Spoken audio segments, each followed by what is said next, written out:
In this video, you'll learn a step-by-step process for creating your own self-portrait drawing. I'll be focusing on a frontal portrait view, but the key foundations you'll learn here can be applied to any portrait, especially your own self-portraits. So let's create an epic self-portrait drawing. Step 1. Grab a mirror or use your phone or computer camera as your reference. Step 2. Prepare your drawing surface. For this tutorial, I've got my drawing face down on the desk. This is easier for me to record whilst drawing on camera. However, I wouldn't recommend this setup for your drawing. I often use a tilted drawing board set to my preferred angle, but if you don't have one, no problem. You can angle your sketchbook or paper at the side of your table so you can have a clear view of both your paper and your reference. This setup is especially useful when drawing at a desk, so you can see your face clearly whilst drawing. Any paper will work for this tutorial, and you can use a pencil or a pen. If you're using a pencil, start with a hard pencil. Think 3H or 2H works well, before using softer pencils for the details and shading. So a HB, a 2B and a 3B, for example. Step 3. Start with a circle to represent the cranium of the face. Remember to sketch lightly as this is the drawing foundation. Step 4. Draw a horizontal line for the brow line and a vertical line down the center of this circle. Step 5. The nose is situated roughly halfway between the mouth and the eyes. Measure the distance between the brow line and the bottom of the nose. Then extend that same distance downwards to represent the chin. Step 6. Place guidelines for the hairline. This should be the same distance between the brow line and the nose. Step 7. Lightly sketch the main facial features. Start with the eyes, then the nose, ears, mouth, and finally the hair. Remember, the eyes are one width apart from each other. The sides of the nose align vertically with the inner corners of the eyes, and the corners of the mouth align vertically with the pupils. The ears line up with the brow and the nose. Keep your pencil work light. I'm using a 3H pencil here. Before we dive into the shading, let's talk about the pencil foundations. These are absolutely crucial for ensuring that you lay down all the features correctly. As I sketch, I'm always referring back to the portrait in the bottom left corner, positioning the features and making adjustments as I go. Even though we talked about the basic cranial lines, the brow lines, and the foundational lines earlier, don't be afraid to break these guidelines a little to fit the person you're drawing, or even yourself. Remember, portraiture isn't about perfection. It is really important to get a likeness, but it's also about capturing the essence, so feel free to make small corrections as you go along.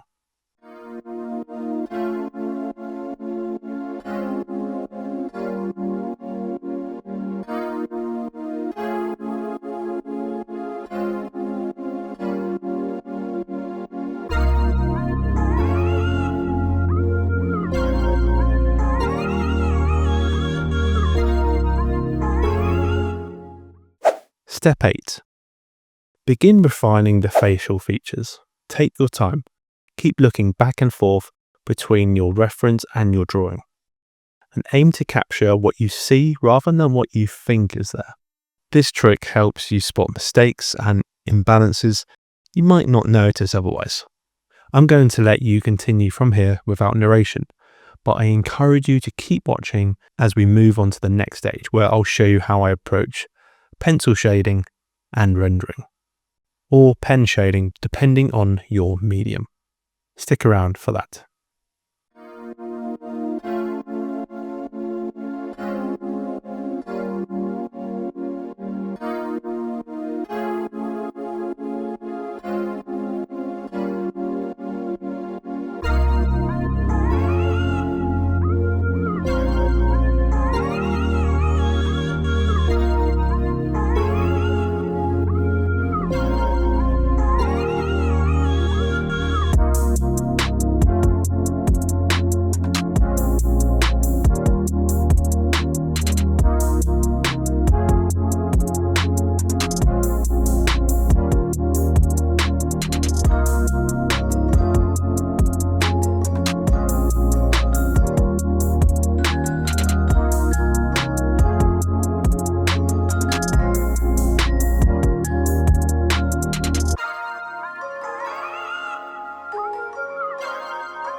Step 9. Paying attention to light and shadow. Work closely, build up the layers of tone, and let the details develop gradually. It's much better to keep your drawing simple in terms of lines you use and also the number of tones. If you do start shading, I recommend a soft pencil for this section. Remember, a 2B, 3B, 4B, etc. are perfect. Now let's talk about shading and rendering with pen.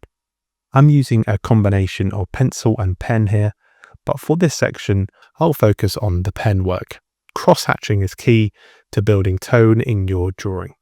I vary my line weight, using more lines in darker areas and fewer lines in the lighter areas.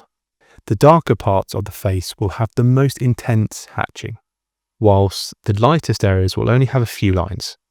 Keep that in mind as you go through this process. I have to admit, I'm not entirely happy where some of my features are placed. I just don't think that the drawing looks like me. And I've definitely gone off a bit in some areas. But that's okay. We all make mistakes, but the important thing is that I've noticed them for next time. Self-portraits are one of the hardest things to draw, and I just commend you that you've gotten this far in the video, and hopefully at home you're following along. So if you make a mistake in your drawing, don't worry about it. That's how we improve. But if you're enjoying this tutorial, don't forget to like, smash that subscribe button to the Portrait Guru, and give me a comment below telling me how your self-portrait turned out.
Step 10, a bonus tip.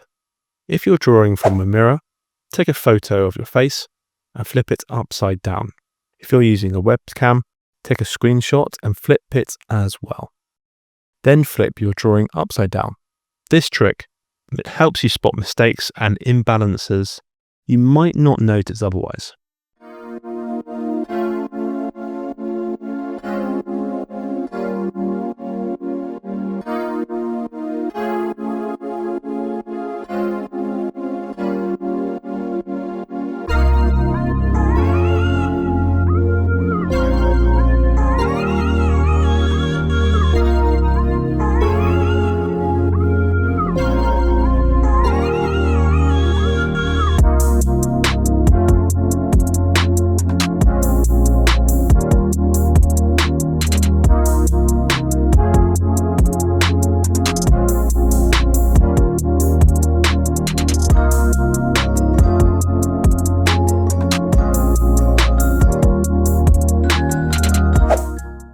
Step 11. Take your time studying the light and dark areas of your portrait. Notice where the light hits the face the most. These are your highlights, and where the deepest shadows fall. Start shading lightly, building up the darker tones gradually rather than pressing hard right away. Use the side of your pencil for softer shadows and the tip for sharper details.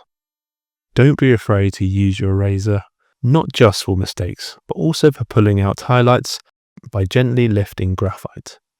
Step back every so often to check proportions and balance.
Step 12.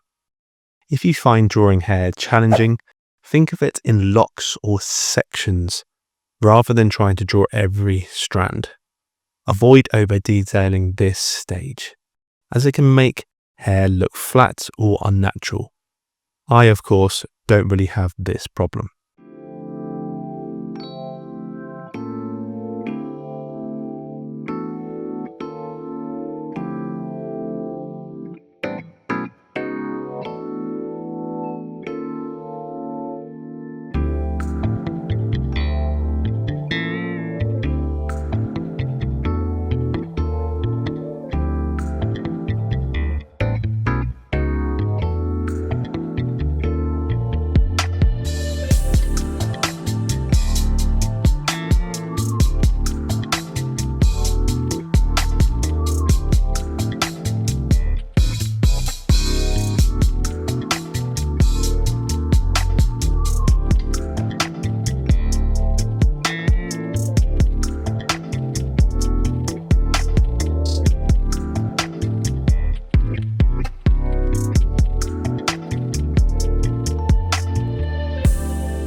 Once you're happy with the tones, contrast and details, you've completed your self-portrait. Final analysis. Once your self-portrait is finished, I like to scan it and bring it into Adobe Photoshop for a bit of analysis. If you don't have Photoshop, no worries. You can always print your face photo out, trace it and place it on top of your drawing to see where things might have gone wrong. In Photoshop, I've created a layer with the photo of my face, and I'm using that as a guide to reposition my drawing, aligning the features to see where I went wrong. For example, I've noticed that the eye placement is way off. My beard is too small, and the chin and beard also could have been a bit fuller. Also, the eyes are too big, and the forehead should have been smaller. So these are key areas that I need to pay attention to. I'm also using the rectangle tool to copy and paste certain facial features of my drawing and reposition them into the correct spots, comparing to the outline from the photo. This is definitely a rough way of seeing how the drawing could look, but it's always interesting doing it. I toggle the outline on and off so I compare my drawing to the correct placement. It's a great way to see exactly where I went wrong. Now, this part isn't necessary for everyone, but if you want to analyze your drawings and get a better sense of where you can improve, I highly recommend it, and it's really valuable. I hope you've enjoyed following along with this tutorial and you're super happy with your finished piece. If you found this video helpful, I'd love to hear from you. Thanks for watching, and I'll see you on the next video.